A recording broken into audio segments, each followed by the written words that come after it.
Ce dont a besoin le dialogue social, c'est d'abord d'un vrai choc de simplification. Et donc, que va proposer le Premier ministre?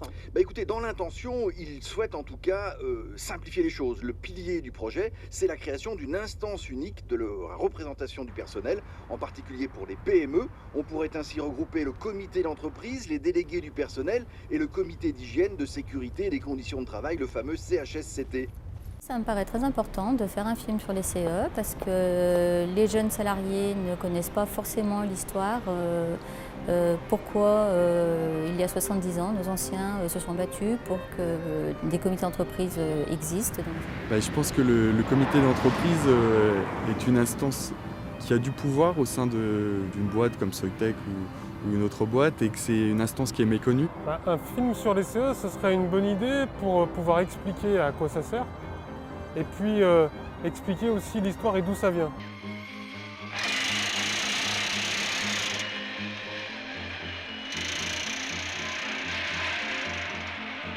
Hé, Trévois, qu'est-ce que tu fais dimanche? Moi, rien. Je sais pas, pourquoi? Et je suis assez d'accord avec Hubert Reeves qui disait à condition de voir assez tôt, on peut voir assez loin. Et je pense qu'il est intéressant aujourd'hui d'analyser d'où viennent les CE et leur héritage.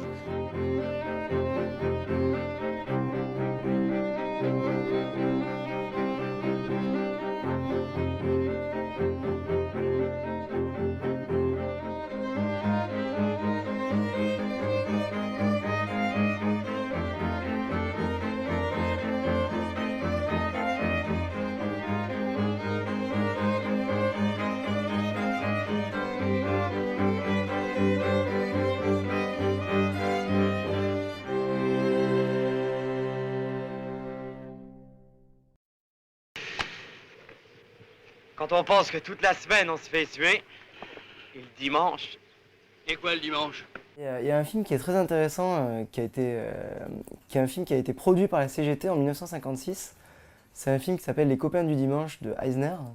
Je crois que c'est le premier film dans lequel apparaît Jean-Paul Belmondo, qui est tout jeune à l'époque, et qui joue un jeune ouvrier qui est dans son usine, qui va voir les militants syndicalistes et les militants des comités d'entreprise parce que il trouve qu'on s'ennuie un peu le dimanche et qu'il faudrait essayer de créer une activité tous ensemble dans l'usine. Et lui, ce qu'il voudrait créer, son rêve, ça serait de créer un club d'aviation populaire. Mais non, il faudrait un truc chouette. Oui, un truc chouette, qui ferait passer vite les 6 jours de boulot.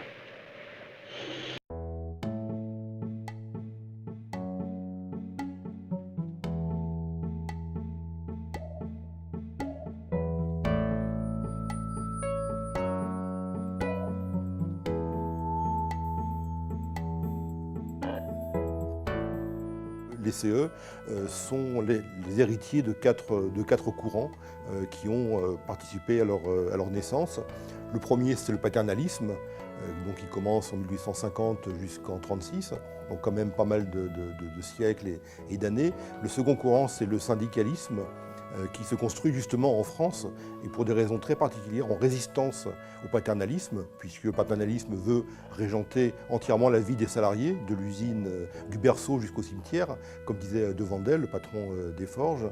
Et donc le syndicalisme se construit en France en résistance à ce paternalisme et revendique progressivement la gestion d'activités qu'il concerne, les mutualités, les caisses de secours, les caisses de solidarité, les caisses de santé, la question de l'éducation qui est prise en charge par les bourses du travail. Une grève qui est essentielle, qui a lieu chez Schneider au Creusot, où des ouvriers, après une trentaine de jours de grève dure face à la police, obtiennent le droit à gérer de manière indépendante leur caisse de secours. Et ils obtiennent également le droit d'avoir une délégation ouvrière permanente dans cette caisse de secours. C'est fondamental parce que ça va être repris ensuite par la classe ouvrière et notamment également par des députés comme Jaurès. Et on va retrouver l'idée dans les grandes grèves de la métallurgie, en 1919-1920, où là on va voir apparaître encore cette notion forte de prise possible d'une gestion de l'entreprise, et ça va tellement apparaître fort que le comité des forges parlait même de soviet d'usine. La France, elle est marquée pratiquement jusqu'à la Deuxième Guerre mondiale par un refus qu'on peut caractériser de violent de la part des employeurs et des gouvernements d'ailleurs, de reconnaître quelque forme de légitimité que ce soit à la représentation collective des salariés. Dans les années 1890, même avant d'ailleurs, les bourses du travail doivent être des lieux non seulement d'organisation de la solidarité, de soutien aux grèves, mais aussi des lieux où on peut se former, d'auto-éducation, où on peut lire, on a accès à la lecture, on peut avoir des cours du soir. On peut aussi promouvoir l'écriture, le fait que des ouvriers et des ouvrières écrivent de la poésie, des romans. Donc l'éducation populaire, pour moi, ça remonte à ces moments-là, de l'idée que l'émancipation de la classe ouvrière, elle renvoie aussi à la capacité d'auto-formation, de se doter de moyens de connaissances, de critique.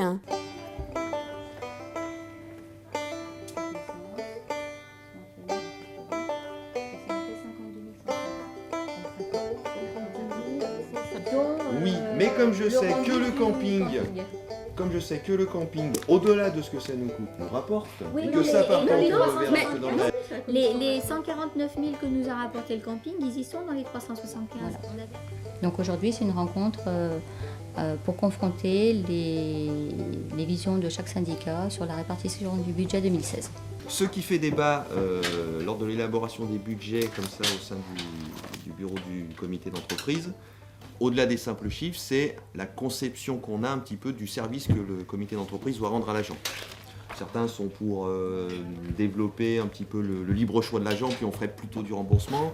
D'autres pour développer plutôt des activités ou week-ends qu'on proposerait. Des millions d'hommes et de femmes, durement atteints par la misère et la crise, quittent le travail pour le réajustement de leur salaire, pour la diminution de la journée de travail, pour l'hygiène et la sécurité, pour la reconnaissance du droit syndical. Tactique nouvelle, les ouvriers occupent partout les lieux du travail. Renault. Les poings se tendent, les sourires saluent.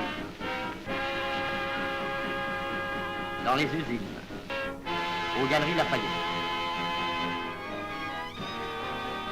Voici la déléguée d'un grand magasin. Déjà, pour se donner l'illusion d'être chez soi, on baptise les nouveaux lieux d'habitation avec des noms familiers. Place Jean Jaurès. Ailleurs, on livre aux flammes un mannequin qui figure les 48 heures. Les funérailles imposantes du capital se déroulent en grande pompe et les corps sont précipités du haut du pont des usines Renault dans le fleuve jusqu'à la mer pour y retrouver ces requins. Victoire, 8 millions de salariés obtiennent satisfaction. Troisième courant, c'est effectivement la grande victoire du Front populaire, avec des usines qui sont occupées, la gauche qui gagne pour la première fois des élections, et puis des droits sociaux qui sont accordés aux salariés, notamment les 40 heures et les congés payés qui vont générer, bien évidemment, le droit au temps libre, le droit aux vacances, et qui vont susciter des besoins nouveaux pour les salariés. Malheureusement, la guerre vient interrompre ce processus. Et on entre dans la phase pétiniste, fasciste avec Pétain, et là ressurgit l'idée de comité d'entreprise, mais à la manière pétiniste, c'est-à-dire à partir de ce qu'il appelait lui la charte du travail, on veut créer dans les entreprises des comités sociaux d'entreprise, où dedans on va trouver le patron et les ouvriers. C'est la collaboration de classe, la collaboration du capital et du travail, et il faut vraiment attendre la résistance pour voir apparaître l'idée du comité d'entreprise. Et c'est la fécondation, la rencontre de ces deux réflexions collectives, l'une dans la résistance française, sur le sol français, et l'autre à Alger, avec Croizat et un groupe qui réfléchit autour de ça, qui va donner cet article lumineux du programme du Conseil national de la résistance de mars 1944, qui revendique, en gros c'est ça, nous combattants de l'ombre réclamons une véritable démocratie sociale, impliquant l'éviction des féodalités financières de la direction de l'économie, le retour à la nation des moyens de production, mais également la participation des travailleurs à la gestion des entreprises et notamment l'accès à la fonction de direction des travailleurs dans l'entreprise.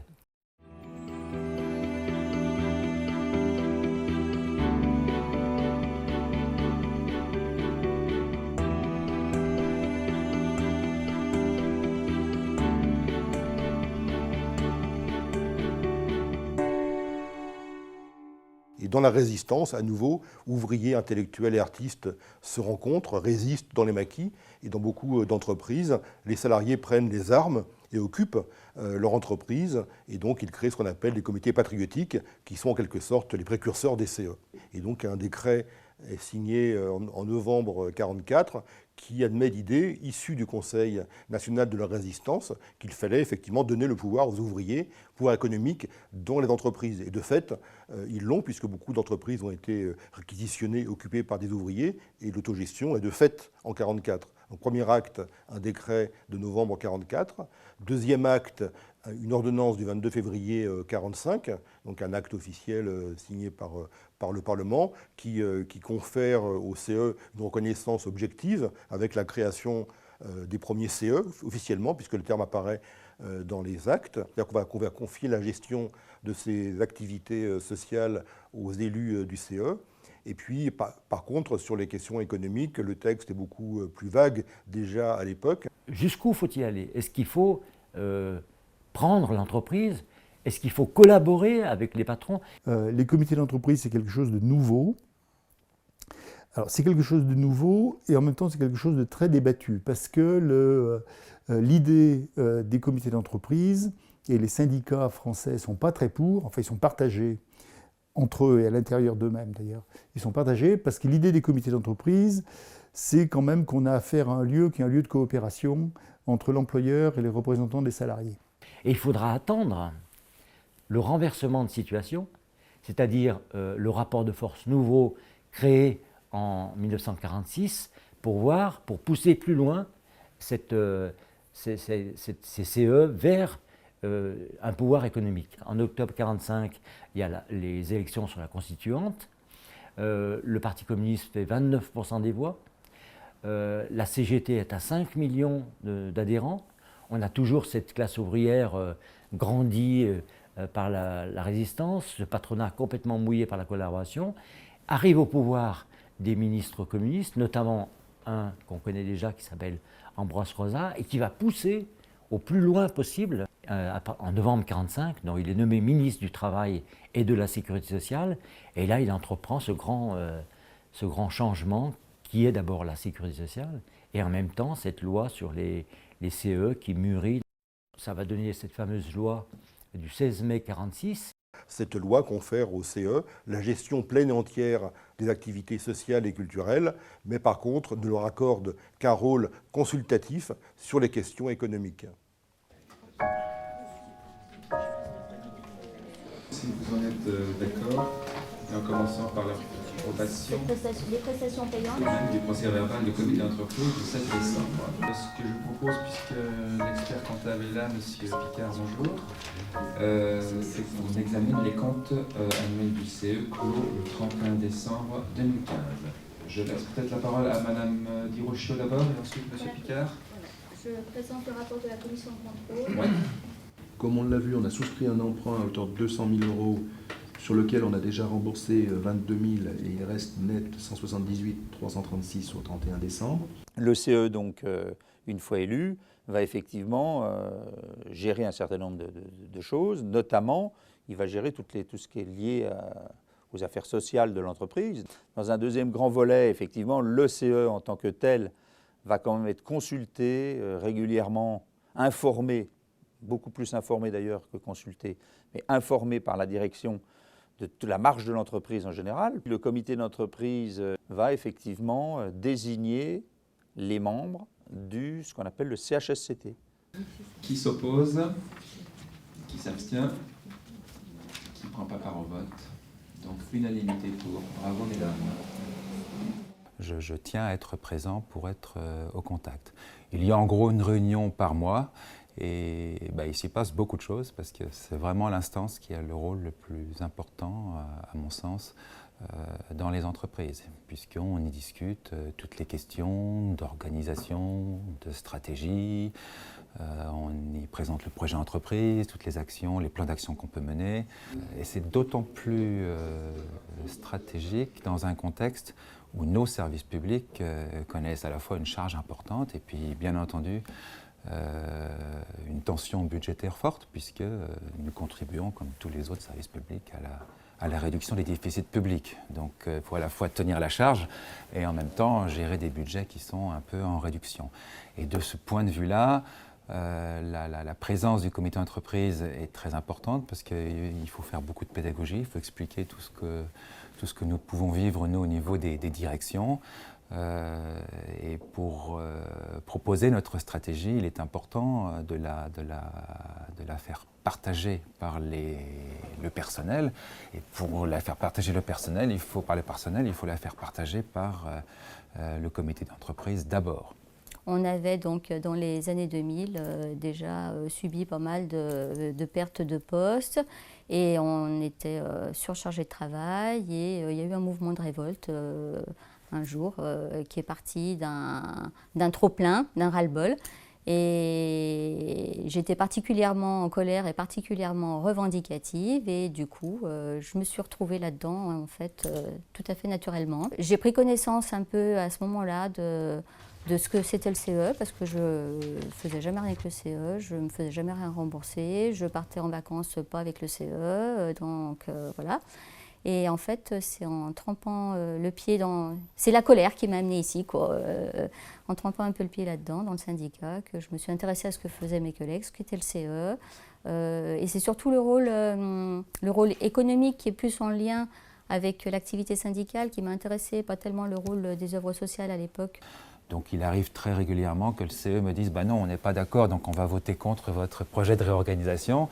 Mais ce n'est pas pour autant un blocage majeur.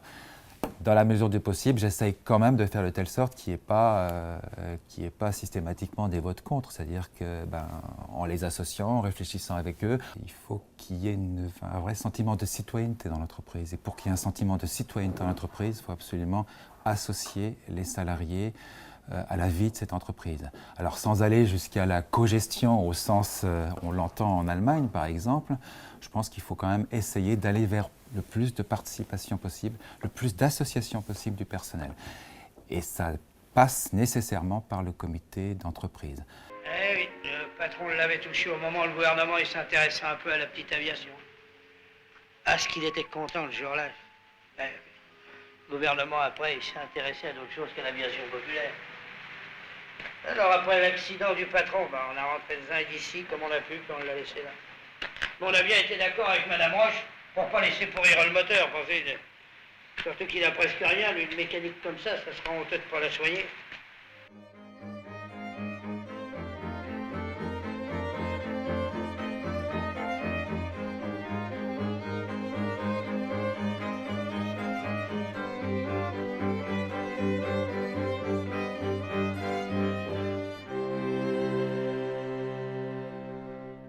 Donc, lorsque les CE sont créés, donc 3 mois avant la fin de la guerre, les deux grandes questions qui se posent à la société, c'est la question de la reconstruction du pays, reconstruction économique d'un côté, et seconde question, le redressement physique de salariés, d'ouvriers qui ont été meurtris par la guerre. La France est rationnée jusqu'en 1949, et donc les CE vont créer des cantines. Ils vont proposer des coopératives d'achat. Il y avait des jours, en fin de la semaine, où il y avait une distribution de pommes de terre, enfin de produits alimentaires. C'était quand il y avait encore des cartes d'alimentation. Avec l'usine, on se procurait par exemple la choucroute, c'est nous-mêmes qui la faisions. Ma mère, elle pouvait nous faire manger grâce au CE. Moi, je pense à la cérémonie des patates, par exemple, tu vois, où les copains du CE venaient livrer les pommes de terre pratiquement gratuitement, quoi. Mais c'était aussi une coopérative d'achat pour la viande, pour les graines, pour le jardin. Le jardin, c'était fondamental dans la vie d'un ouvrier. Il s'agissait de reconstruire le pays, de développer l'économie, développer l'emploi, avoir des hausses de salaire significatives et des contreparties en termes de développement de la consommation. C'était toujours améliorer les conditions de travail et puis le salaire. Hein. C'était des revendications comme ça qui se faisaient. Hein. Le travail et les conditions de travail, l'hygiène, sécurité. La seconde préoccupation qui est posée au CE, c'est le problème des vacances, du temps libre. En 1936, 15 jours de congés payés, et 1956, 20 ans après, 3 semaines de congés payés. C'est quelque chose qui libère, en termes de consommation aussi, les besoins des salariés, puisque d'une part le besoin de vacances, mais le temps libre étant davantage augmenté, il faut aussi répondre à des demandes de consommation, des demandes de culture. On avait une commission loisirs-vacances qui louait des petites toiles de tente de 2 places. Nous, on allait souvent au Chambon, au bord d'une rivière, et on faisait tamponner notre papier, et on avait une prime d'air pur qu'on appelait. On trouvait de moins en moins de place dans les campings. C'était toujours pareil, hein, comme maintenant, c'était toujours surchargé. Et une des revendications, moi qui campais, je revendiquais à ce qu'on ait un terrain à nous. Au niveau des besoins, on a donc créé une colonie de vacances, enfin 2 colonies de vacances, là avec les organismes sociaux de Lyon. Donc c'était aussi une réponse aux besoins du personnel pour les enfants. Dans ce cadre-là, il y a une association qui va devenir très vite centrale dans ces dispositifs des comités d'entreprise, c'est l'association Tourisme et Travail. Le discours de Tourisme et Travail, c'est de dire les vacances ne doivent pas être un privilège. Les vacances, elles doivent être accessibles à tous. Et également de dire les vacances des ouvriers doivent être d'une aussi bonne qualité que les vacances des bourgeois. C'est-à-dire qu'ils expliquent qu'il faut proposer des loisirs qui soient des loisirs intelligents, des loisirs pédagogiques, des loisirs dans lesquels on apprenne des choses. C'est un peu la vieille méfiance qu'il peut y avoir dans le mouvement ouvrier et dans le mouvement syndical pour les loisirs populaires. La peur que ce soit des loisirs d'évasion, des loisirs qui éloignent du combat quotidien et qui soient un peu des sortes de leurres. Comment est-ce qu'ils font ? Ils proposent d'abord des séjours dans des centres. Ils créent des centres, ils en achètent, ils en louent un peu partout en France. Ils essayent d'avoir ce que j'appelle moi des espaces d'honneur. Je reprends un mot du sociologue Michel Véret, qui parle des espaces d'honneur comme des endroits où les représentations négatives de la classe ouvrière s'annulent et sont inversées. C'est-à-dire qu'on dit la classe ouvrière est subordonnée, la classe ouvrière est inférieure aux bourgeois, eh bien on va leur proposer des vacances sur la Côte d'Azur par exemple, ou on va leur proposer des vacances au ski.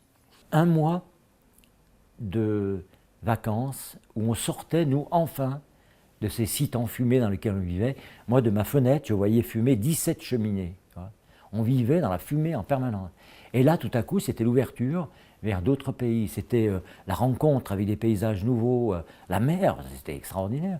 La rencontre avec des visages nouveaux, avec des cultures nouvelles, avec des valeurs aussi fortes d'égalité, de fraternité que l'on vivait dans ces colonies de vacances.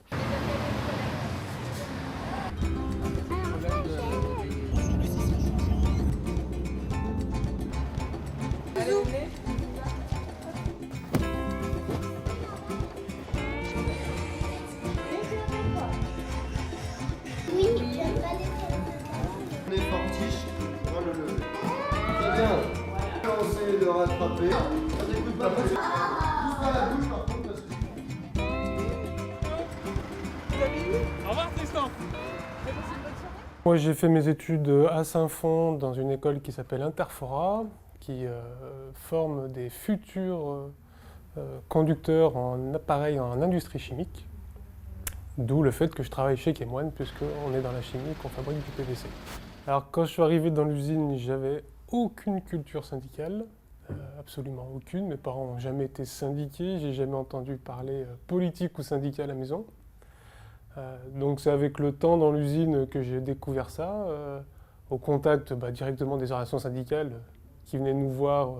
Et j'ai commencé comme ça, en rentrant au CHSCT. Donc c'est pas si vieux que ça, c'était en 2004. CHSCT, puis délégué du personnel, puis au comité d'établissement, secrétaire du comité d'établissement. Et après, par différentes fonctions, quand on était encore Arkema, membre du comité central d'entreprise, rapporteur de la commission économique, aujourd'hui secrétaire adjoint du CCE. À l'étage, toute la partie vitrée, c'est le restaurant d'entreprise, donc, auquel le CE participe tous les jours pour que les salariés puissent manger un repas équilibré, complet, pour un faible prix. Au rez-de-chaussée, il y a une salle où on peut projeter des vidéos, on fait des réunions d'information en fonction des thèmes des activités du CE. Derrière, il y a une grande salle de gym où il y a encore quelques petites activités, il n'y en a plus beaucoup, mais il y en a encore un peu. Et ce bâtiment-là sur la gauche, c'est là où on accueille les salariés tous les jours, soit pour les activités, soit pour la bibliothèque. Quand on est aujourd'hui en fabrication, qu'on fait le même travail pendant 8 heures, qui est un travail, voilà, on y va parce que ça paye la fin du mois et que ça nourrit tout le monde à la maison, qu'il y a de la nécessité. Il y en a qui s'épanouissent et c'est très bien. Hein. Moi, je sais qu'en tout cas, à titre vraiment personnel, je me suis vraiment épanoui dans le CE, dans le fait de organiser un arbre de Noël pour des enfants, organiser des sorties pour les enfants, organiser des sorties pour les adultes. Voilà, c'est différent, on rencontre plein de gens d'autres milieux professionnels, on peut échanger sur plein de choses. Ça c'est valable dans le CE, mais sur l'aspect syndical, c'est pareil, on discute avec des gens d'autres entreprises, qui ont d'autres difficultés, qui ont d'autres réussites, ça permet de s'enrichir culturellement sur plein de sujets. Il y a 15 ans en arrière, on m'aurait dit que j'arriverais à lire un bilan comptable, ou même d'en créer un pour le comité d'entreprise, puisqu'il en faut un. Et j'aurais cru personne. Je pense que les gens qui, à l'époque, se sont investis dans les comités d'entreprise, bien évidemment, c'était beaucoup de gens qui avaient un manque quelque part dans leur vie, dans leur société, parce que le peu qu'ils avaient vécu dans leur vie étriquée ne leur amenait pas. Donc le comité d'entreprise est arrivé avec, bien sûr, son action syndicale et politique, mais aussi le côté des activités culturelles et autres, de pouvoir justement amener cette denrée que nous, dans ce monde ouvrier, auquel on ne pouvait pas prétendre, parce que ni l'école ne nous l'offrait, rien ne nous l'offrait. Moi, je suis ce qu'on appelle un fils de CE.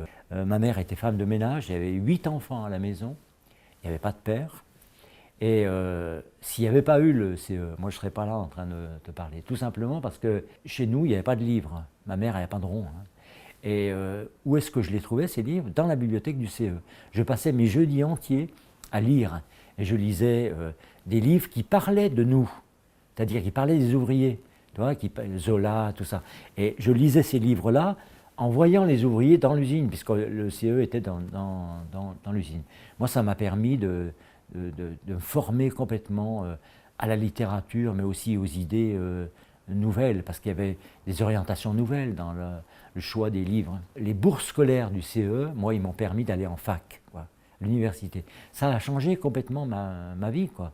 Quand on a pris en charge la gestion du CE, nous étions à près de 6% de la masse salariale. 6%, ce n'est pas tous les CE qui l'avaient.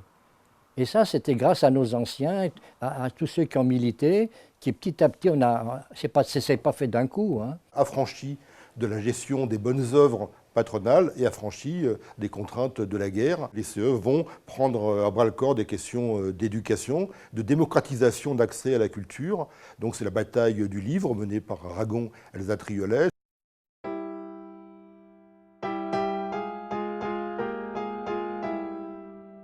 Et puis après, l'invention des billetteries pour aller au spectacle, qui est une invention des CE. Ce sont les connivences et compagnonnages avec le TNP de Jean Vilar et les comités d'entreprise. Ils vont devenir maîtres d'œuvre, enfin, d'activités sociales et culturelles, dont le but est l'émancipation sociale, culturelle et intellectuelle des salariés.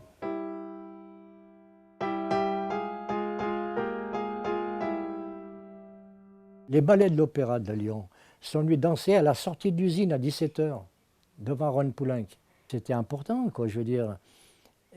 Ça permettait d'aller prendre des spectacles, des abonnements à l'opéra. Les gens sont allés au théâtre, en fin de compte, alors que ce n'était pas une habitude. Ça a été important, et d'autant qu'on avait des débats après ou avant la représentation. Planchon, je l'ai rencontré. Planchon est venu chez nous. Ils sont tous venus, les grands, Dasté, Planchon, Alain Ray. C'est très intéressant. Moi qui n'ai pas de culture du tout, que le certificat d'études. D'ailleurs, un beau jour, quand on refaisait Le Monde, parce que quand on faisait venir une pièce de théâtre, des fois on couchait les gens chez nous. Et moi j'avais la chance d'avoir souvent Alain Ray. Alain Ray qui était un descendant d'Asté, si on veut, qui avait monté sa compagnie, et aimait bien faire coucher les gens pour qu'il y ait des échanges sur le travail, vous voyez.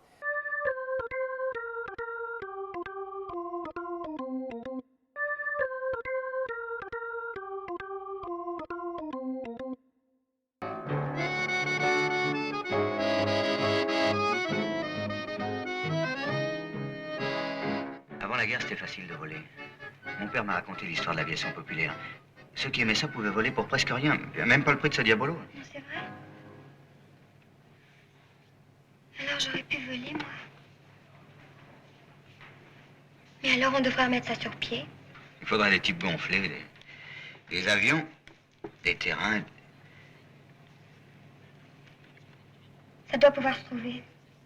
Issus des années 60, 65, 66, les CE vont être confrontés à de nouvelles mutations de société, des évolutions des pratiques culturelles importantes, des évolutions technologiques, l'apparition du format Super 8, l'apparition de la pellicule Kodak qui vont démocratiser l'accès à des pratiques qui auparavant étaient réservées à des gens qui en avaient les moyens, l'apparition du micro-sillon, du disque vinyle, et donc les CE vont rentrer dans cette phase d'élargissement, en quelque sorte, de l'offre proposée aux salariés.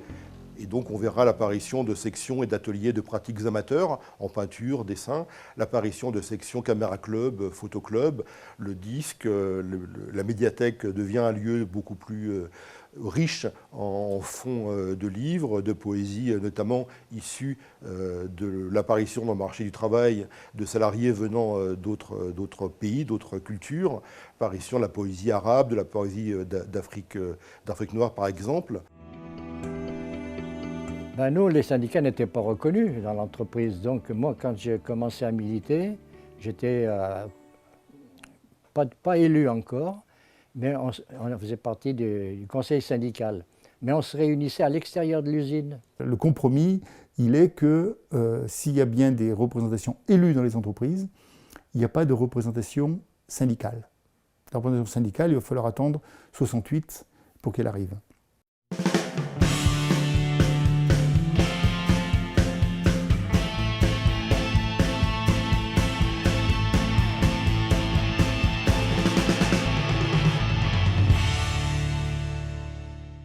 « 1968, pour moi, j'ai 18 ans et je reste 3 semaines sans rentrer chez moi à l'usine AS, là-bas, du côté du quartier de Tesser, puisque j'étais célibataire et donc j'étais désigné pour garder notamment l'usine la nuit, hein, parce qu'on en occupait, donc voilà. Même situation à Rodiaceta, que ce soit à Lyon-Vès, Saint-Fons au péage de Roussillon, le mouvement touche près de 10 000 personnes. Autres usines touchées, Kuhlmann. Chez Berlier, également, 12 000 personnes ont cessé le travail et occupent les ateliers exposant leurs revendications. À Grenoble, la situation est presque identique. Dans le secteur public, le mouvement est largement suivi. Au poste et télécommunications, la grève est totale également à la SNCF, comme nous le montrent ces images. Pas un seul train n'est arrivé ou a quitté Grenoble aujourd'hui.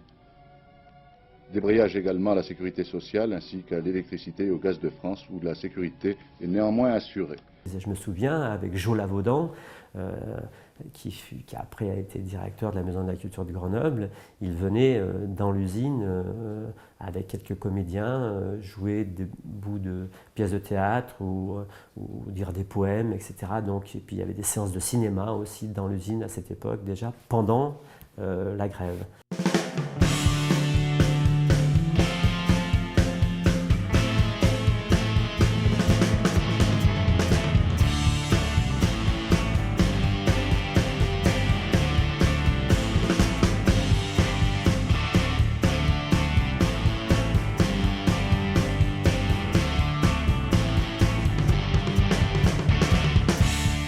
En 68, se sont mis en place, chaque syndicat, les 3 syndicats ont eu dans un petit coin de l'usine, au même endroit, un local chacun, téléphone aménagé pour un bureau. Et là, le secrétaire avait des ordres. Et les membres syndicaux avaient 20 heures par mois et ceux du CE 25. L'année 68, pour des raisons aussi que chacun connaît, des raisons de société, va marquer une nouvelle étape dans la vie des CE, qui est la phase d'un élargissement de leurs pratiques, qui correspond aussi à des évolutions des mœurs, des pratiques culturelles, des pratiques sociales. Et donc cette troisième phase d'élargissement va voir l'apparition d'activités nouvelles proposées par les CE. Nous avons reçu Claire Etcherelli, qui avait écrit « Élise ou la vraie vie », qui était l'histoire donc d'un amour entre une Française ouvrière et un ouvrier algérien. Et je peux dire que ce bouquin a été lu par plus de la moitié du personnel. On a beaucoup aussi discuté de la contraception. Nous étions les femmes. On a eu des bouquins là-dessus. On a discuté là-dessus. On pouvait interdire aux salariés de parler dans une entreprise. Après 68, on ne pouvait plus. Donc des règlements intérieurs qui obligeaient au silence sont devenus impossibles. Et à partir de ce moment-là, on a l'impression que les employeurs, c'est le début des années 70, les employeurs vont s'apercevoir, il y a un rapport qui s'appelle le rapport Ribou, qui fait donc, l'union d'un des responsables du CNPF de l'époque, qui fait état du fait que si on veut éviter de nouveau des explosions aussi dangereuses que celles de mai 68, ben, il faut tenter d'introduire un peu plus de vie ou de semblant démocratique dans les entreprises. Et les CE sont le vecteur qui va être retenu pour ça. Là, on voit aussi apparaître, ça c'est la politique Chabon d'Elmas 72, et Delors, qui est le conseiller social, le développement d'une forme d'instrumentalisation des CE, avec en particulier leur rôle en matière de formation professionnelle. Une association comme Tourisme et Travail, elle connaît son apogée dans les années 70, parce que c'est vraiment le moment où les effets du plein emploi, les effets des 30 Glorieuses se font sentir à plein. Également le moment où, je parlais tout à l'heure de la société salariale, le fait de savoir quand on est salarié qu'on a certaines protections, certains mécanismes qui permettent de ne pas avoir trop de craintes par rapport à l'avenir, ça laisse le loisir de consacrer une partie de son argent, une partie de ses économies au tourisme. Et donc les années 70 sont des années où Tourisme et Travail propose des séjours dans des centres de vacances, propose des voyages à l'étranger. Alors bien sûr dans certains pays du bloc communiste, mais pas seulement, des voyages en Grèce, des voyages en Tunisie. Dans les CE, il y avait beaucoup d'activités sport. Hein. On faisait beaucoup de ski, on faisait beaucoup... Alors nous, on avait tennis, on avait foot. On avait un truc aussi, il faut que j'en parle, c'est l'aéroclub. Là aussi, ça partait de l'idée pourquoi il n'y a que les riches qui peuvent faire de l'avion. Je me souviens qu'on faisait une sortie à la mer et on faisait un train spécial qu'on négociait avec la SNCF. On remplissait le train et on allait au Grau du Roi, on allait à Bandol et les gens, pour aller voir la mer, et souvent les gens nous disaient c'est la seule fois où j'ai l'occasion d'aller voir la mer, c'est avec cette sortie du CE. Dans le train, il y avait des animations, il y avait des clowns qui s'occupaient des enfants. Et le soir au retour, la voiture-bar était transformée en discothèque. Donc il y avait une bonne ambiance. Les types de travaux dont je me souviens de cette période, donc des années 70, travaux demandés par les CE. Donc le premier qui m'a beaucoup occupé, c'est donc de faire une espèce de cartographie du groupe Rhône-Poulenc dans la région Rhône-Alpes. Ce qui a permis aux syndicalistes de découvrir des dizaines de filiales dont ils n'avaient même pas idée. Donc on est arrivé à une cartographie assez complète qui permettait d'étendre la connaissance à autre chose que les grandes entreprises qui elles, étaient bien connues. Ça a démarré en 1974 quand il y a eu des problèmes. Là. On commençait à nous parler que l'usine ne pouvait pas continuer comme ça. C'est un contexte de grande restructuration, puisque c'est le début notamment de la restructuration de Rhône-Poulenc, de la chimie, du textile synthétique. Moi j'habite au-dessus de Vèze, il y avait à l'époque 12 000 emplois, donc aujourd'hui c'est zéro. Quand il y a eu vraiment des licenciements, 350 licenciements d'un coup, eh bien, on a décidé d'occuper l'usine. Et on a occupé 33 mois. En dehors des pièces à changer, il y a ce vilebrequin à vérifier. Ah, ça c'est possible qu'il en ait pris un coup. Hein. Ça, faut faire revoir l'alignement. Le mieux, ce serait qu'on demande à Lemoine. Pourquoi Lemoine? Quoi, il n'a pas la scarlatine? Écoute-moi bien, les syndicats n'ont rien à voir là-dedans. Je voudrais que ce soit bien clair entre nous, ce point-là. D'abord, je pense pas à Lemoine en tant que syndicat. Je pense à lui parce que je le connais, que c'est un des seuls qui puisse nous rendre un service comme ça.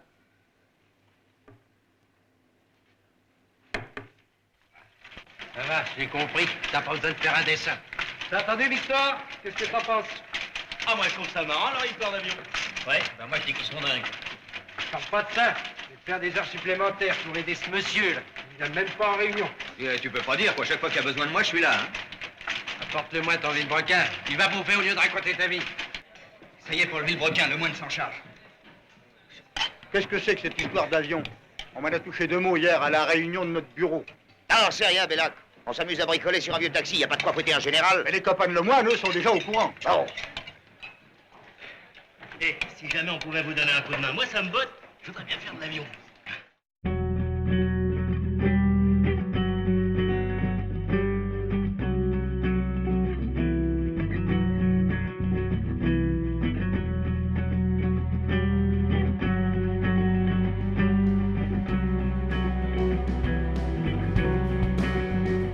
L'attente était très forte et les gens voulaient devenir, être respectés, donc les droits individuels et être acteurs du changement d'un monde qui était une entreprise qui n'était pas simplement de droits divins au bénéfice des seuls actionnaires. C'est ceux qui apportaient leur travail, ils voulaient être entendus et participer à la définition, à la stratégie, à l'organisation, etc. Donc le comité d'entreprise, comme les autres sujets d'ailleurs, ont fait l'objet de débats très violents. Alors d'abord, à ce moment-là, un certain nombre de gens de droite ont dénoncé, et même à l'intérieur du CNPF, ont dénoncé la mise en place de soviets dans l'entreprise. Que ça, hein. Alors que, voilà, les soviets, sûrement pas. C'était un projet politique, c'était d'amener de la démocratie, un peu de démocratie, dans la vie économique. J'avais proposé la cogestion, la codétermination, personne n'en a voulu. J'étais secrétaire du syndicat en 81 et je me suis dit qu'on allait avoir de nouveaux droits. On venait d'être nationalisé, donc on avait l'impression qu'on allait s'approprier l'entreprise. Et je me suis dit que les comités d'entreprise allaient avoir un rôle beaucoup plus important, entre autres économiquement. Le rapport de force a joué que dans la première période, c'est-à-dire de 81 à 82, les patrons ne savaient plus sur quel pied danser, enfin les nôtres. Et notre direction ne savait plus sur quel pied danser, donc ça nous a donné du pouvoir. Pas longtemps, mais ça nous en a donné. Enfin, du moins, ça a permis un rapport de force pour obtenir, par exemple, du personnel au CE. Les syndicalistes disaient, ce qui est principal, c'est qu'on puisse nous parler quand les choses commencent à partir de travers. Et donc, voilà, donc le droit de veto a été remplacé par le droit d'alerte, accompagné par le droit d'expertise et le 0,2%. J'ai insisté à l'époque pour qu'il n'y ait pas de confusion entre les deux. Il y a le 0,2% pour la vie du comité d'entreprise et les activités sociales et culturelles, c'est un autre registre à négocier, mais qui doit garder son autonomie. Et donc, j'ai rajouté autre chose, enfin, j'ai transformé autre chose qui existait déjà, c'était le registre des œuvres sociales et culturelles. La dimension culturelle, qui est un grand projet de gauche depuis toujours, c'est de l'éducation populaire, les universités populaires, l'accès à la culture, le cinéma, le théâtre, les loisirs intelligents, etc. Et pour la première fois, la reconnaissance par l'État du rôle des CE, et qui va donner lieu à des conventions de développement culturel où l'État accompagne des projets relativement audacieux. L'un des plus importants étant Nicolas Frise venant enregistrer les machines, le bruit des machines de Renaud Billancourt. Au total, une cinquantaine de CE vont s'inscrire dans ces conventions de développement culturel qui vont durer une dizaine d'années, de 81 à 91. Comme par exemple Schneider Electric, qui s'appelait à l'époque Merlin-Gerin, a beaucoup travaillé sur son histoire. Je crois qu'il y a eu des conventions, j'en suis moins sûre, avec Alstom. Mais c'était un moment où, en fait, certains gros projets ont pu être aussi soutenus oui, par le ministère de la Culture. Il y avait une dynamique assez large qui, je pense, entraînait aussi les plus petits CE à se mobiliser. Donc on a créé un projet en 5 volets. L'exposition sur nos produits, donc sur le fruité. un film sur notre grève, parce qu'on avait des roches pour faire le film, un spectacle de Noël subventionné, avec sensibilisation spectacle vivant, voilà, c'était l'intitulé, un mémoire sur la mémoire de l'entreprise et une statue qui aurait été faite. Alice est née en 87, sous l'impulsion, on va dire, de quelques militants CFDT, qui en gros avaient la réflexion de dire, voilà, ouvrons un peu les portes de notre vision. Certains étaient des militants CFDT de Merlin-Gerin à l'époque, qui est devenu Schneider, donc une grosse entreprise. D'autres, voilà, comme moi, de HP. Notre orientation politique, entre guillemets, c'était de partir de la réalité. Par exemple, constatant que dans les petites et moyennes entreprises, il y avait des comités entreprises qui avaient bien des difficultés à développer des activités autour du livre, par exemple. Les grosses entreprises avaient des bibliothèques. On a créé les premiers bibliobus inter-comités d'entreprise de France. Il y en avait un dans l'agglomération grenobloise et un dans l'agglomération de Bourgoin. Ça a marché formidablement bien puisqu'on avait plus de 200 comités d'entreprise adhérents dans l'Isère et plus de 20 000 adhérents individuels avec la carte de travail et culture. Et je vous dis, on a terminé avec une vingtaine de salariés. Et on intervenait dans tous les secteurs, dans toutes les composantes de la culture, au niveau de l'enfance, des arts plastiques, des sciences et des techniques, du livre, bien entendu, du spectacle vivant. Mais parce que c'est magnifique. La richesse d'esprit, c'est magnifique. La richesse, la beauté visuelle, la richesse intellectuelle, c'est magnifique. Je ne peux pas y mettre des mots là-dessus. De pouvoir rencontrer des artistes peintres, quand on n'a pas les clés. Parce que alors je dis le mot clé parce que justement j'ai un collègue qui est un ex-secrétaire du CE qui est peintre. C'est lui qui nous parlait de ces fameuses clés.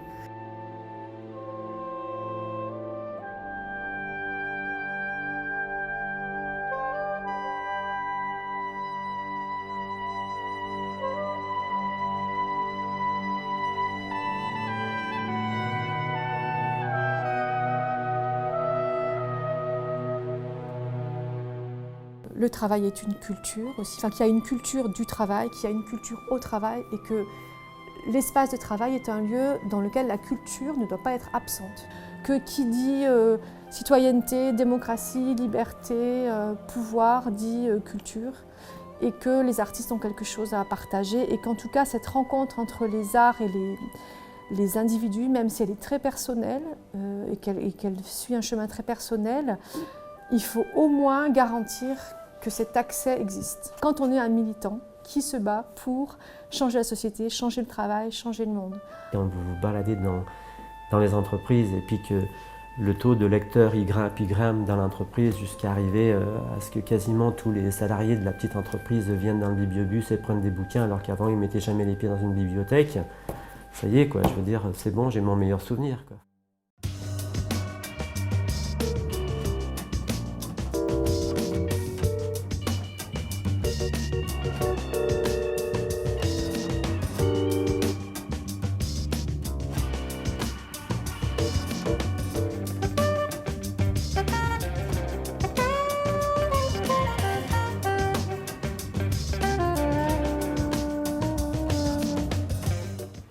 Donc on a fait une demande au comité d'entreprise qui nous a gracieusement accordé un petit local et un tout petit budget. Et puis on a commencé comme ça. Alors au début, on avait une malheureuse petite étagère et puis une dizaine de bouquins.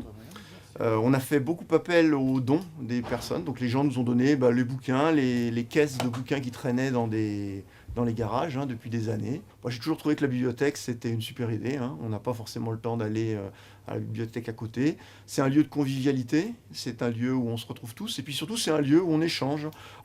Dans les années 1980, suite à cet apogée, il y a un déclin brutal. Et Tourisme et Travail entre en faillite au milieu des années 80. Alors, qu'est-ce qui se passe ? qui se passe, c'est que d'abord, ces associations et puis le mouvement syndical dans son ensemble sont rattrapés par la crise. La politique de rigueur se poursuivra jusqu'à la fin de l'année 84. Le Premier ministre, qui était l'invité hier soir de l'émission RTL Le Monde, n'a pas caché la dure réalité aux Français. Mais en cas de reprise économique, en principe elle est prévue, tout irait mieux en 85 et 86.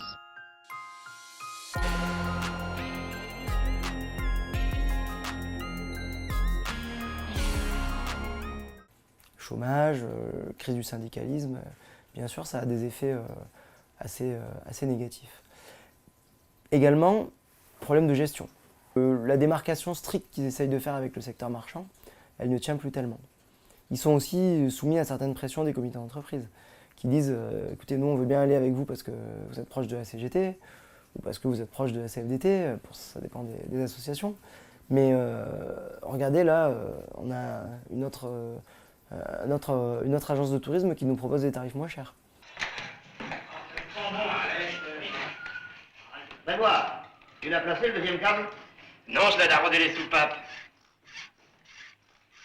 Qui t'a dit de faire ça? Enfin, que je sois ici ou au câblage, c'est pareil, non? Non, justement, c'est pas pareil, on peut pas régler la profondeur. On t'a mis au câblage, t'as qu'à y rester, ou t'as qu'à les promener. On dit, hey, on est pas aux pièces, je travaille, moi. Si, justement, on est exactement comme aux pièces. Bon, bah, si on est aux pièces, moi, je vais au prix. Ça me détendra.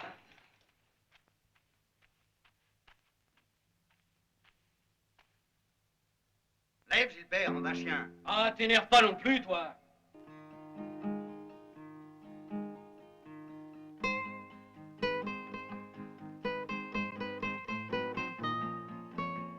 Jacqueline est allée se renseigner pour les formalités. Tiens, voilà. Il y a quelque chose qui tourne pas rond? 294 000 francs. Ouais, c'est pas possible. Contrôle du moteur, inscription, extincteur, parachute. Mais pourquoi on a besoin de tout ce bazar, Raph? Vous savez lire, non? C'est imprimé. C'est officiel. Et c'est comme ça coûte tant. Y a pas à discuter. On a cru au Père Noël. Maintenant, on vient sur Terre, mais sans parachute. Oui, ça fait un peu mal, mais il faudra se faire une raison. Parce que nous voyez, c'est pas fait pour voler. C'est fait pour bosser. Je pense que la rupture très forte, en termes politiques ou autres, c'est les années 80 et début des années 90, c'est la dérégulation des marchés financiers. C'est-à-dire le capitalisme financier prend son autonomie par rapport au capitalisme industriel. La dernière phase dans laquelle nous sommes, qui est la phase des mutations au sein du monde du travail, avec davantage de précarisation, de flexibilité, d'horaires différents, de télétravail, et les CE qui devront répondre aujourd'hui à ces enjeux nouveaux. Les comités d'entreprise, avec les effets de la mondialisation, aujourd'hui sont confrontés au problème des fusions-acquisitions, par exemple. Dans une entreprise d'aujourd'hui, il faut savoir qu'il y a un changement assez régulier entre les fonds de pension, les investisseurs industriels.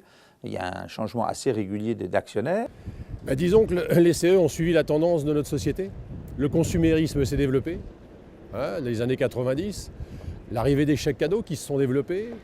Ensuite, l'individualisme des salariés, qui est arrivé avec les années 2000, et qu'à partir de là, toute cette transformation de société, les comités d'entreprise ont été impactés, les élus eux-mêmes se sont transformés, il y a peut-être eu moins de cette dynamique syndicale, sociale, il y a aussi la désyndicalisation, et donc automatiquement, là où les CE recevaient parfois chez eux des fournisseurs, eh bien ils sont allés eux à la rencontre dans des salons.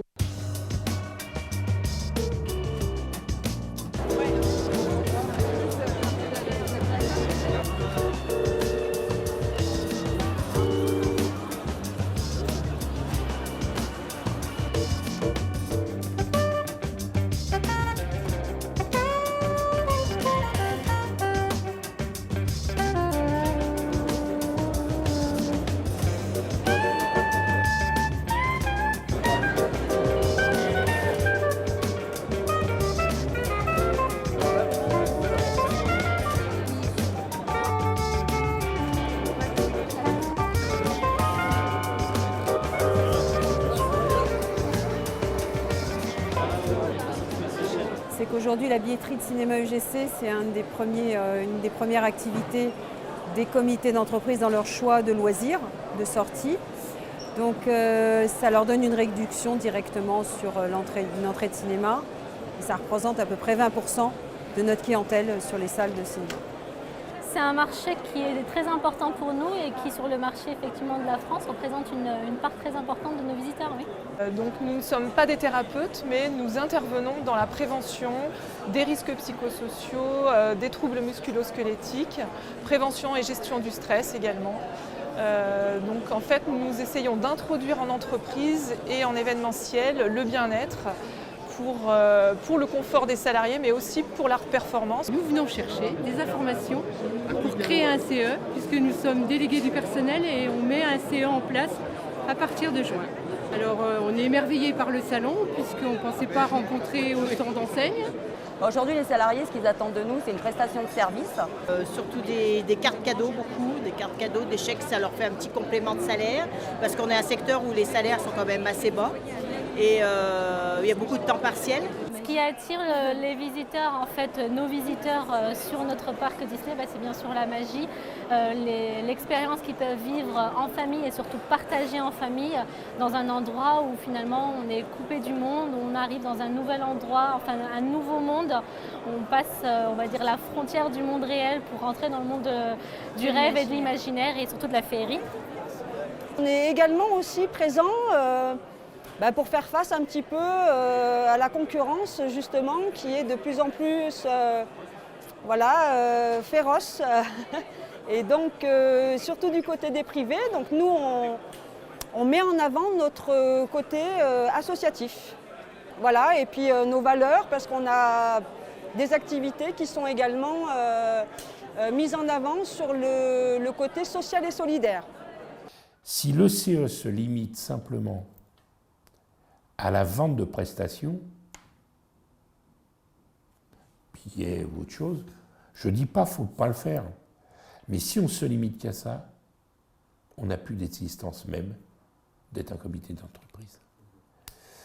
On ne permet plus à des gens de prendre des responsabilités, de s'engager, de créer, d'apporter à d'autres. La vente des brioches, c'est la semaine du handicap, donc si vous n'avez pas commandé, vous pouvez quand même en acheter.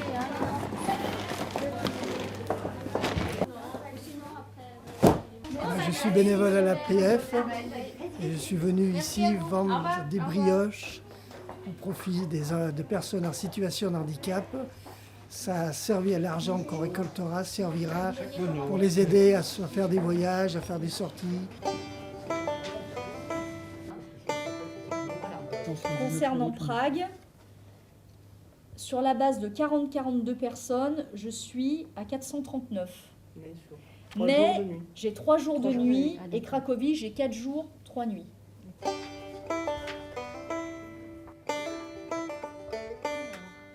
Donc on est propriétaire de mobil-home et de bungalows, donc en Corse, à Léon, la Moutonne, Saint-Égulphe, le Croisic, le Croix-Rousse, Sarzeau, Sanzon et à l'île de Ré. Et ça permet de faire partir maximum de personnes à un coût moindre. Par exemple en Corse, un bungalow en pleine saison, les 15 jours, ça revient à 590 €. Nous on travaille aussi avec ULVF, VPT, VLA et Touristra, où ils nous proposent des villages, les agents s'inscrivent et on donne une participation de 40 ou de 50% sur le montant du séjour, avec un plafond bien sûr. Donc aussi on facilite chez des prestataires du tourisme social uniquement. Après les années 1980, on s'éloigne de plus en plus du modèle de 36 et on va de plus en plus vers un modèle beaucoup plus individuel des vacances. C'est-à-dire que l'idée de vacances collectives, l'idée auberge de jeunesse ou centre de vacances collectifs, elle apparaît presque ringarde. Il y a le développement de la voiture individuelle qui est pas récent, mais qui permet de partir en vacances en famille ou de partir en vacances tout seul.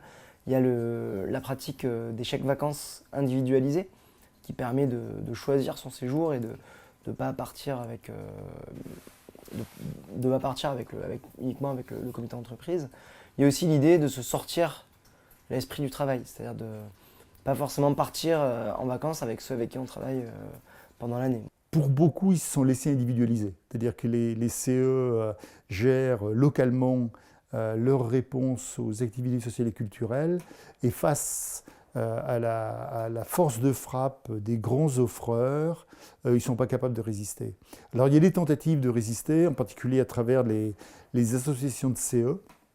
Alors nous, on fait le choix du tourisme social parce qu'on sait qu'il y a aussi une garantie par rapport aux salariés qui travaillent dans les structures du tourisme social.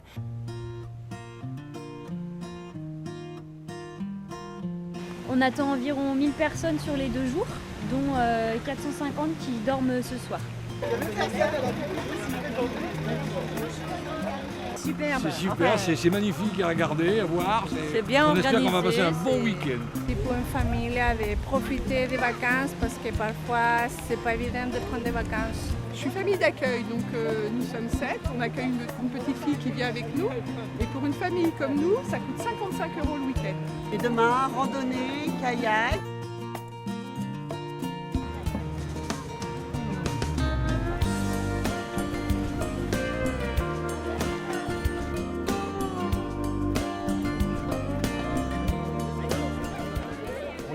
Les signataires de ce qu'on appelle Pour une montagne solidaire sont les 4 organisations syndicales, mais ils sont aussi associés, le Secours populaire, le Secours catholique, ATD Quart-Monde, voilà, parce que l'idée a été que ce droit aux vacances, il se retrouve aussi dans une grande mixité sociale, avec à la fois des gens qui ont la chance d'avoir un comité d'entreprise, puis des gens qui sont dans des petites boîtes qui n'ont pas de CE, et puis des gens qui sont au chômage, des gens qui sont sans papier, des gens qui galèrent depuis longtemps. Là, c'est le Teil.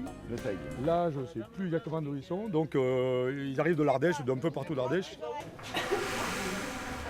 Président de la République,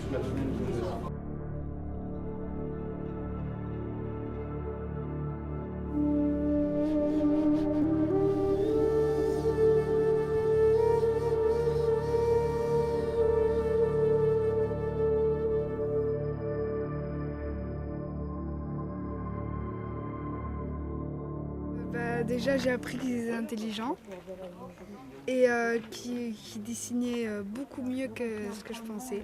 Le bison, là, fait en charbon, il était très beau.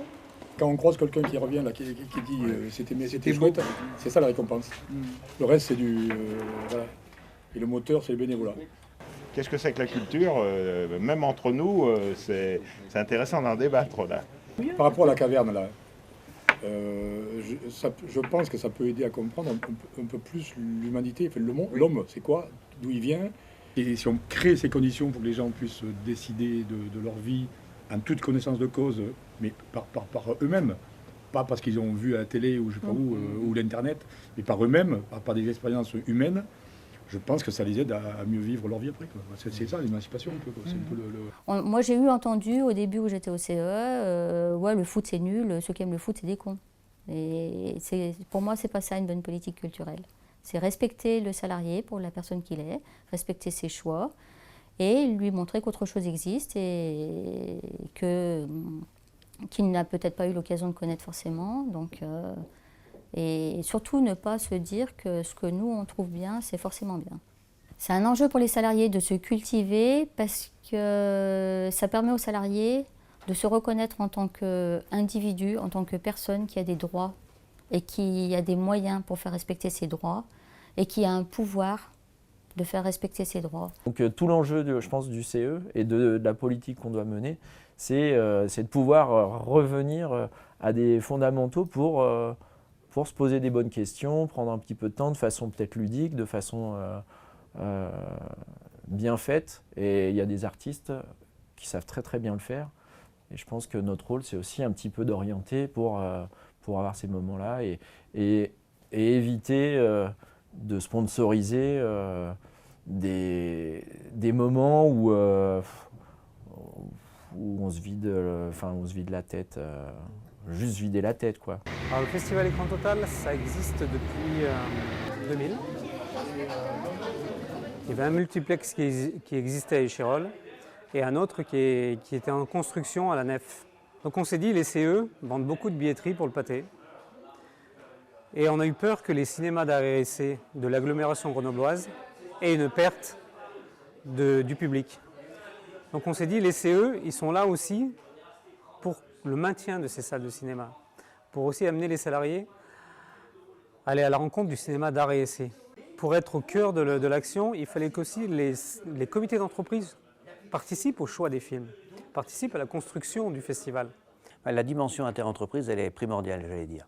Actuellement, peut-être même plus qu'avant, les CE n'ont plus les moyens, ni financiers, ni humains, de pouvoir à eux seuls réaliser des initiatives, par exemple en matière de culture. Et la dimension inter-CE permet aussi l'échange entre les entreprises, entre les professions, entre les gens, entre les salariés, autour d'un thème donné. Par exemple, pour notre association, on organise donc 2 initiatives autour de la lecture. La première, 3 romans en question, qui est à la fois une rencontre littéraire de 3 auteurs et un jeu très convivial autour des 3 romans de ces auteurs qui sont présents.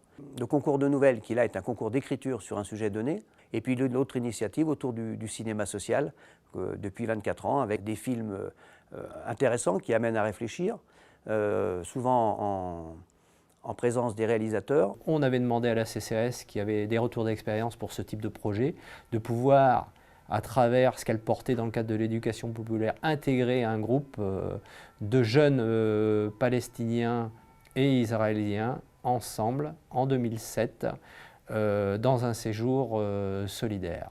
Chose qui a été faite sur 2 centres jeunes, donc 2 colos, donc une à Corançon et l'autre à la Chapelle d'Abondance, où on a accueilli 12 petits Palestiniens, 12 Israéliens, hein, garçons et filles. Donc. Une autre activité qui va démarrer, alors ça tombe bien, qui démarre la semaine prochaine, c'est la mise en place en fait, de paniers de fruits et légumes au niveau de Soitec. C'est aussi de promouvoir aussi l'aspect citoyenneté et écologie. Donc aujourd'hui, effectivement, EDF, GDF, que tout le monde a connu, n'existe plus en tant que tel. Nous avons des sociétés anonymes, des sociétés privées qui filialisent, qui ne sont plus voilà, sur une recherche de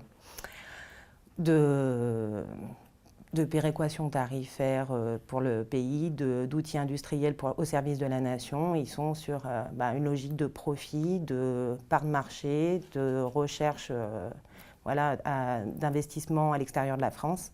Voilà, à titre d'exemple pour aussi faire le lien justement avec le comité d'entreprise. Nous, les activités sociales, là-dedans, comme je disais, on reste le seul lien commun et on essaye de mettre du sens voilà, encore dans ce qui reste de la nationalisation et des industries électriques et gazières au travers des activités sociales.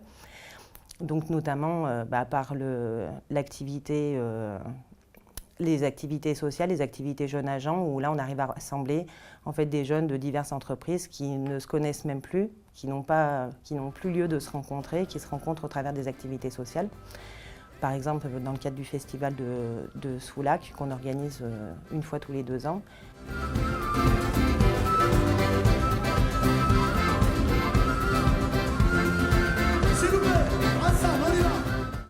À part le coup de main pour le Villebrequin, vous nous avez jamais rien demandé, hein? Ça nous aura avancé à quoi? T'as jamais entendu parler d'un comité d'entreprise? Et alors? Et alors? Vous allez mettre sur papier le projet de votre aéroclub. Mais tout, hein? Tous les détails. Président, secrétaire, tarif, enfin tout le bazar. Et nous, on va le soumettre au comité d'entreprise pour avoir une subvention. Tu crois que ça pourrait marcher? Marcher, je sais pas. Mais voler, peut-être. Dans ces grandes entreprises industrielles, on voit une montée en puissance des emplois de cadres, d'ingénieurs, hein, et on le sait, une très forte externalisation des emplois ouvriers vers les entreprises sous-traitantes. Et du coup, ça a des impacts sur le CE, ça a des impacts sur la masse salariale, des CE qui deviennent plus riches, mais des CE qui s'adressent à d'autres publics. Et des CE qui parfois ont été construits et toute leur activité était orientée plutôt vers des salariés publics ouvriers, en pensant justement des enjeux en termes d'accès à la culture, de démocratisation. On voit une inflexion de la politique culturelle de ces CE où il s'agit davantage, je schématise, mais il s'agit davantage quelque part d'apporter un plus en termes de culture et de loisirs à des cadres en fait. Donc ça c'est un changement d'orientation extrêmement fort. ça se traduit par des choix qui sont faits, hein, en termes de on va prendre le budget des activités sociales et culturelles, on va le diviser en nombre de salariés par rapport au nombre de salariés, sans prendre en compte les questions de quotient familial ou autres. Aujourd'hui, on fait le choix soit de prioriser les projets sociaux, culturels du comité d'entreprise, soit de partir défendre l'emploi. Et on a priorisé, ça a été l'emploi. C'est normal qu'on apprenne par voie de presse combien est-ce que d'entre nous vont sauter?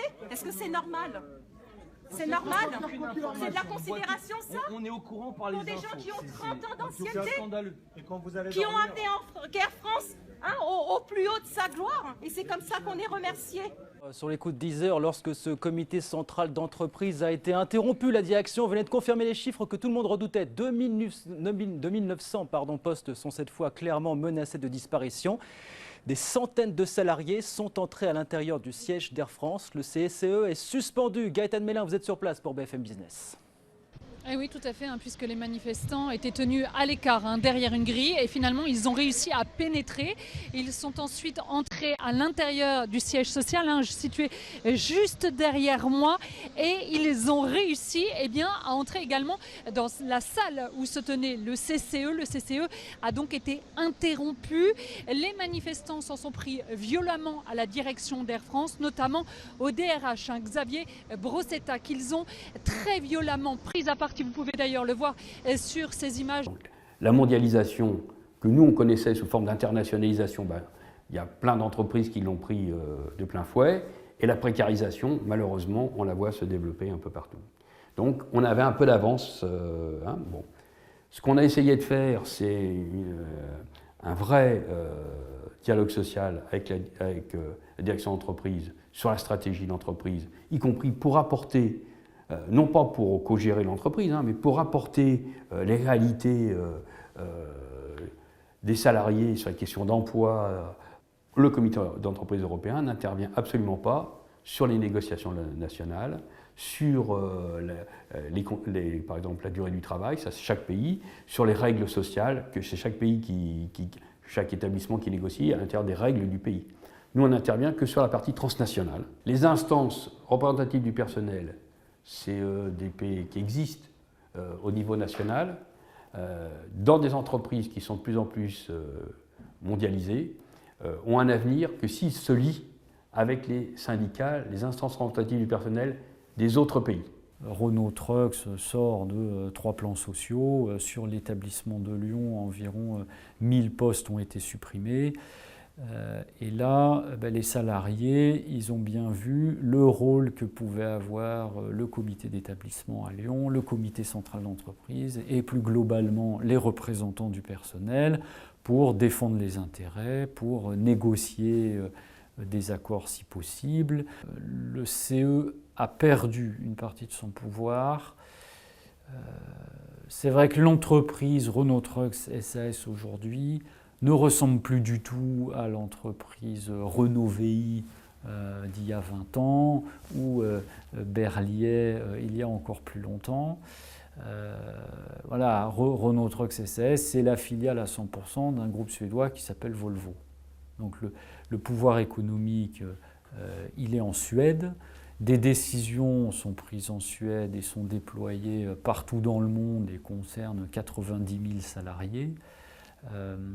Donc, assez souvent, nous avons le sentiment, en tant que comité d'établissement à Lyon, d'être une chambre d'enregistrement.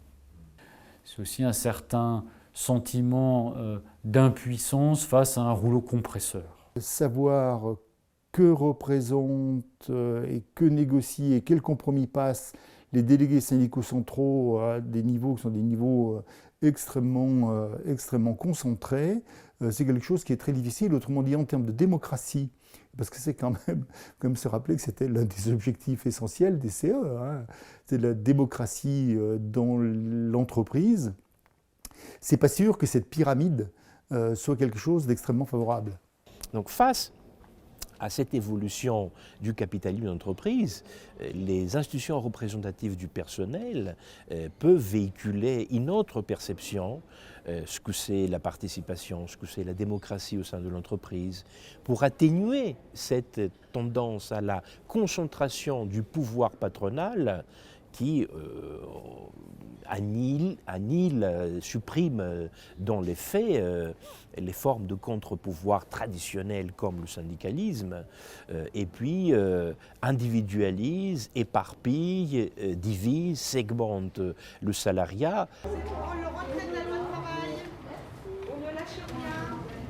Enfin, nous, on pense à la CARSAT que c'est pas mal de passer d'abord, pour se faire un peu les dents, en délégué du personnel, et après passer en CE. C'est quoi le risque?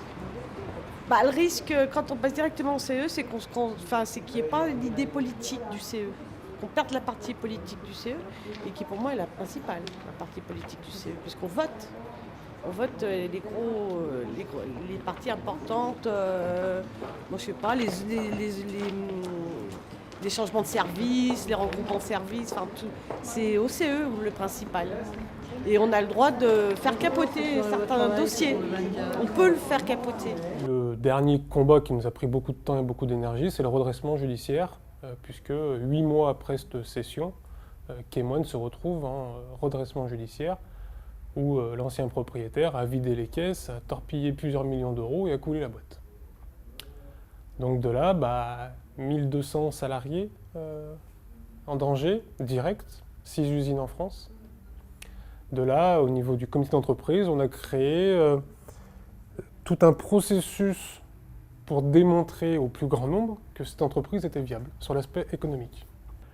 Et vu qu'on ne nous prenait pas très au sérieux, ce qu'on a créé, c'est qu'on a créé nous-mêmes un projet de reprise. C'est-à-dire qu'on s'est constitué en association, et qui s'appelait l'association Phoenix. L'association Phoenix s'est portée repreneuse de l'entreprise, avec tout un système qui démontrait par un business plan, comme ils disent, que l'entreprise était viable. Et c'était compliqué, c'était un domaine sur lequel on n'est pas forcément les plus habitués, surtout dans les termes juridiques. Dans l'esprit, il n'y avait pas de problème, mais sinon c'était un peu dur.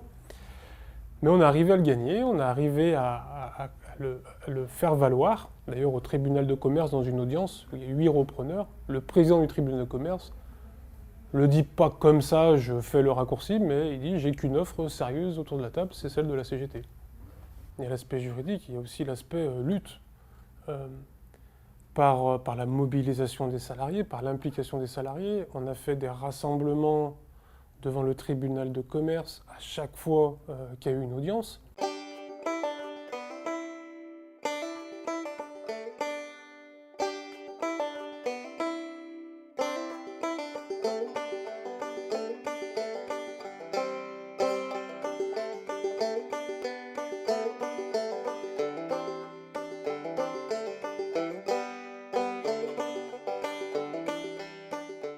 Cette ambition que les salariés se mêlent de la gestion de leur entreprise, elle est plus que jamais d'actualité. Je pense que l'enjeu, c'est que le comité d'entreprise demeure vraiment un lieu de contestation et de propositions alternatives à la gestion des entreprises d'aujourd'hui. Et le risque, c'est que les patrons se servent de l'institution CE,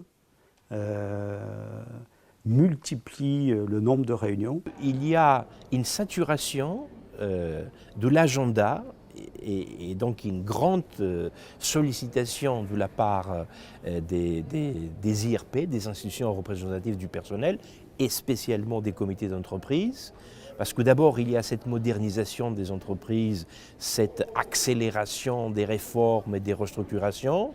Pour moi, il y a 2 opportunités dans la nouvelle loi Rebsamen. Alors je sais que c'est peut-être pas politiquement correct, mais en tout cas, il faut le faire. La loi est là, donc il faut en faire une opportunité, en faire quelque chose de positif.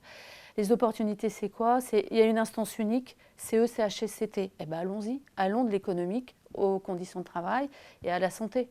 Et là, on a les moyens de le faire, puisqu'on aura les deux instances réunies.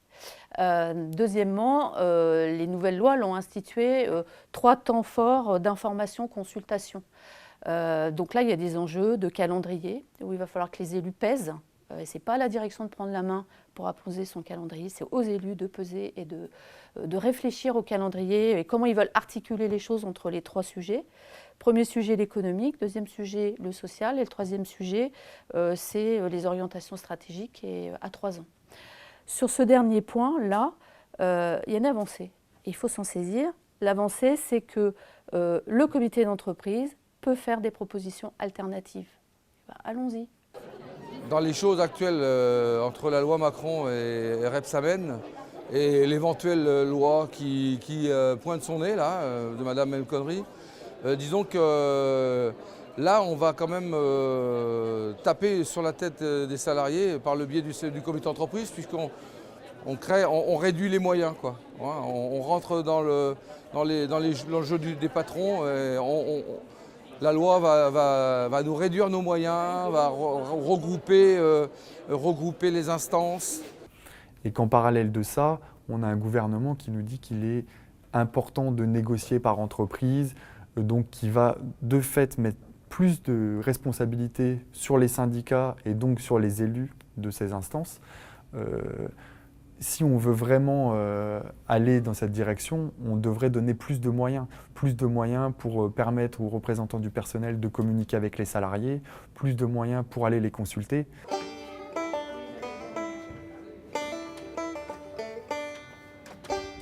C'est l'arbre de Noël des cheminots de la région de Chambéry qui propose plusieurs spectacles sur la région. Donc on est sur celui de Grenoble, en sachant qu'il y en a un à Grenoble, il y en a à Chambéry, il y en a à Modane, Saint-Jean-de-Maurienne, Bourg-en-Bresse, Saint-Berlieu. Et c'est pratiquement, on va dire, peut-être les derniers, puisque le comité d'entreprise est remis en cause par l'entreprise, puisqu'il nous regroupe avec le comité d'établissement de Lyon.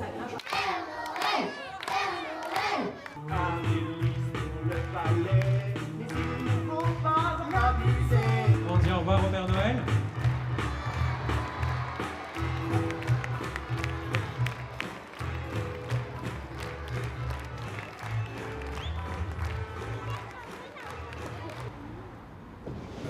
Normalement, cette salle devrait être pleine à craquer. C'est pas le cas. Donc ça veut dire qu'aujourd'hui, il y a des CE qui ont tendance, malgré eux, à prendre Altes comme un prestataire de service. Ce que je rappelle, nous ne sommes pas. Donc il s'agit de créer un moment festif. Et l'idée serait d'aller carrément sur les parkings des entreprises, dans les locaux quand c'est possible. On a vu que l'étude qui a été réalisée par la DRAC, la région et les universitaires nous démontre que l'activité culturelle des CE aujourd'hui, c'est une activité de billetterie essentiellement, et ça, je trouve que c'est un peu dommage. Il faut revenir à la création, à du choix audacieux. Il reste des difficultés, il reste des défis à relever, il reste des étapes à franchir, mais globalement, on sent que l'association est en train de se redresser. Elle s'est redressée, et donc on peut être optimiste pour l'avenir.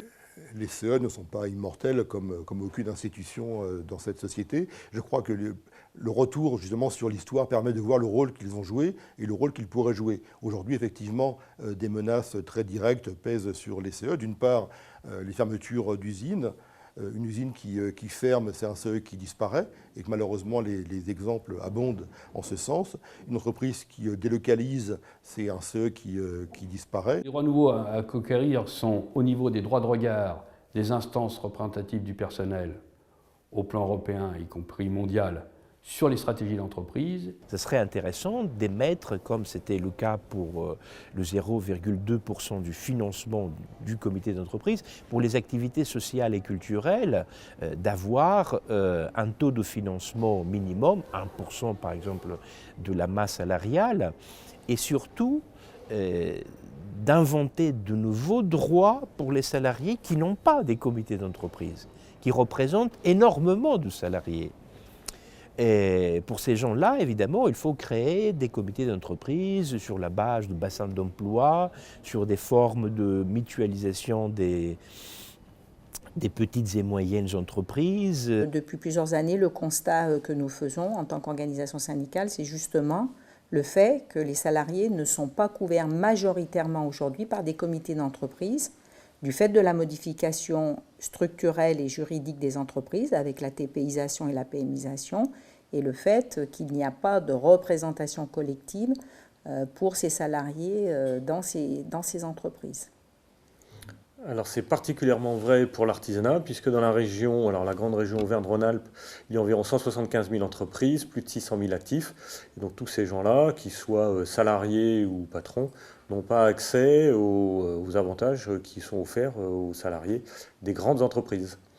Alors l'UPA, qui représente les artisans, et les 5 organisations représentatives de salariés, ont travaillé sur un projet pour fidéliser les salariés, pour rendre plus attractifs les métiers, et puis aussi bien sûr pour permettre à ces gens de pouvoir bénéficier des avantages offerts par les grandes entreprises. Il y en a qui proposent ça, d'avoir des plateformes où on renseigne tout par Internet, et chacun bénéficie comme n'importe quel opérateur tour. Mais quand je vois tout ce qui bouge dans cette société, je suis, moi, persuadé, quels que soient les outils de communication, il y aura toujours besoin de lien social. On est là pour dire aux gens qu'effectivement, on peut rêver ensemble. En fait, les CE peuvent vraiment, quand ils s'y mettent, faire des réalisations magnifiques parce qu'ils sont à une place qui est unique et je crois qu'ils ne le réalisent pas assez.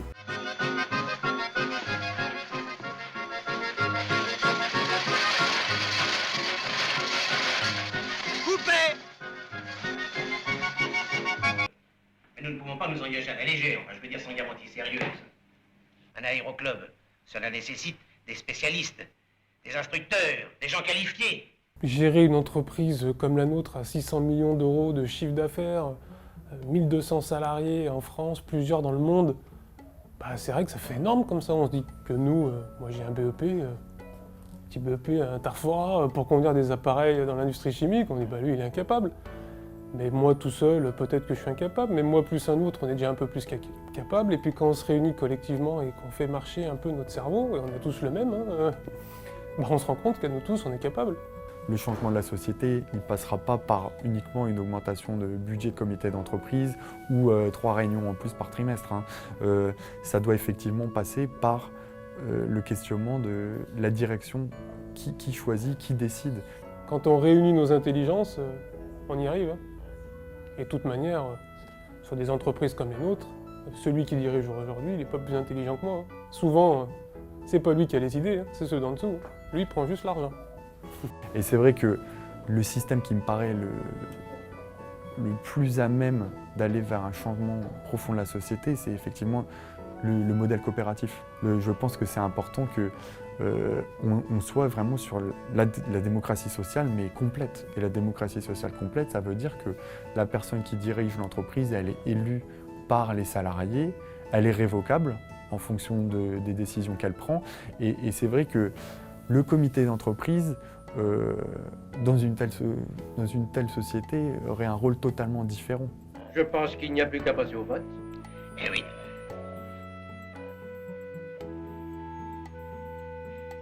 Bon. Bon.